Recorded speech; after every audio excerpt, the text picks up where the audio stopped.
उसकी सोच है। और बाकी देखा तो रामपाल जी महाराज ने के काम आ गई, सामान बहुत छोटा सामान है। और वैसे रामपाल जी महाराज खातर न जो किसान न खातर कराया उसको देखते हुए ये कुछ भी सामान नहीं है भाई।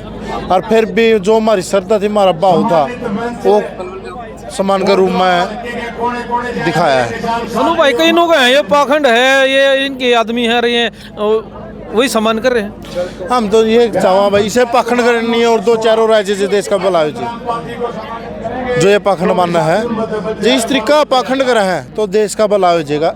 जुगर किसान ना पानी उतरिया इस तरीका पाखंड, जुगर जिनके मकान पड़ गए उनका मकान बना इस तरीका पाखंड और संत कहते नहीं करते पाखंड है। कल रामपाल जी महाराज क्यों करा है? ठीक बात है, सब ने करना चाहिए पाखंड। तो अनु भाई एक बात और सामने आ रही है कि किसानों द्वारा जो मान सम्मान बार बार हो रहा है ना, अब जैसे 80 भी होगा और लगातार होता जा रहा है, तो इस मामले में क्या कहोगे, क्या संदेश देना हो किसानों को? किसानों तक संदेश जाना है भाई, अपना जो सच्चाई थे उसकी पहचान लो। कौन अपनी सच्ची मदद करा है? शायद चौधरी छोटू राम ने मदद करी थी या देवीलाल ने, उसके बाद अगर कौन आया है और जड़ा पे 7 पीढ़ी जड़ा अपने चंदा दे दिया उनने क्यों नहीं मदद करी? रामपाल जी महाराज ने क्यों करी? जितने अपना 1 रुपया भी आज तक नहीं लिया। तो नो पहचान लो सच्चा परमात्मा कौन है, सच्चा संत कौन है, किसाना सच्चाई तेसी कौन है, ये पहचान लो। बस यही कहना चाहूँगा। नको हाँ भाई ऐसा भगवान होता तो जेल में थोड़े पावर है, ये और कहावत है। जेल में कौन जाग रहा है आज के दिन? जो सच्चा देशभक्त होगा। ईसा मसीह का तो रामपाल जी महाराज तो जेल में, ईसा मसीह था नहीं जो एक अच्छा संत था उनका समाज का, कील ठोक दी थी। कृष्ण भगवान है जेल में जन्म हुआ था। और सुभाष चंद्र बोस और भी भगवान तक हमको दे, भगत सिंह और जेल में उनने भी जाना पड़ा था। जेल में जाना कोई गुनाह को नहीं भाई। जेल में किस वजह से जाओ देखे जावा है। 15 में एक भी देश दो साबित को नहीं अब तक है। 14 में बरी हो लिए एक देशद्रोही का बच रहा है। तो आपने लगा रामपाल जी महाराज देशद्रोही है। रामपाल जी महाराज आज के दिन सबसे बड़ा देशभक्त है तो रामपाल जी महाराज है। अगर ऐसे लोग देशद्रोही कहो है नहीं तो ऐसे देशद्रोही तो भाई मेरे ख्याल में सारी जनता होने तैयार है। जितनी भी जनता है सारी देशद्रोही बनने तैयार है रामपाल जी महाराज जैसा।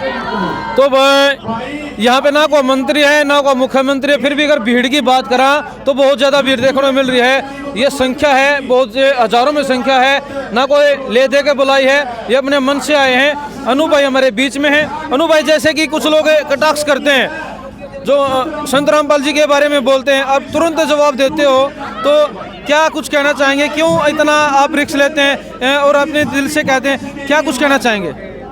भाई रिक्स वाली बात ये है कि जो नो लगा है नहीं भाई जो मैं नरी झूठ बोलने लग रहा है और यूं नरी लोगों का झूठ पहुंचाना काम करे तो मेरी आए रहो इच्छा लोगों तक सच्चाई पहुंचवा वहाँ। और यूँ तो पाखंड का रूप नाम तक खानी आदमी है, इसलिए दिमाग थोड़ा सा कंट्रोल में नहीं रहता। और जो बात कहो कि सोच समझी और सच्चाई कहो, अपनी बात में झूठ नहीं पाऊगी। केवल उन झूठे बात पब्लिक तक सच पहुँचाने खातर भाई या कंट्रोवर्सी लाओ या कुछ भी लगाओ। कब से जुड़े हो संत रामपाल जी के साथ आप? जुड़ा नहीं हूँ भाई, नाम नहीं लिया मैंने। भाई अनु भाई ने भी नाम नहीं लिया है, फिर भी सद्भावना के साथ ये कार्य कर रहे हैं। ऐसा क्यों लग रहा है कि ये सही कार्य है, इसके साथ जुड़ने में अच्छा है? भाई इब्बे देख लो कितने किसान मजदूरों का नई जिंदगी दे दी रामपाल जी महाराज ने। इतनी केवरा कितने हजार किसान आत्महत्या कर रहे, कितनी बेबियाँ का सुहाग जुड़र, कितनी माँ के बेटे जावर। वो तो वही जान सके जितनी गरीबी देखी उसे ती बेरा है। ये करोड़ महंग महंग चून ये जो बयान देवा है को बड़े बड़े पदा में बैठ के यहाँ कहो है रामपाल जी महाराज का टैक्स करा, उन्हें गरीबी को देखी। अगर उन्हें गरीबी देखी होंगे वह कौन बोलर। अन्नपूर्णा भी चलाएगी। जैसे अगर बात करें जुलाना हल्के की 38 मकान बना दिए गए गरीबों के, और जो सरकार नहीं करी है ये कर रहे हैं, तो क्या कहना चाहेंगे, क्या संदेश देना चाहोगे प्रदेश को? देख लो जो सरकार का काम था नहीं उसमें रामपाल जी महाराज ने सहयोग किया है काम।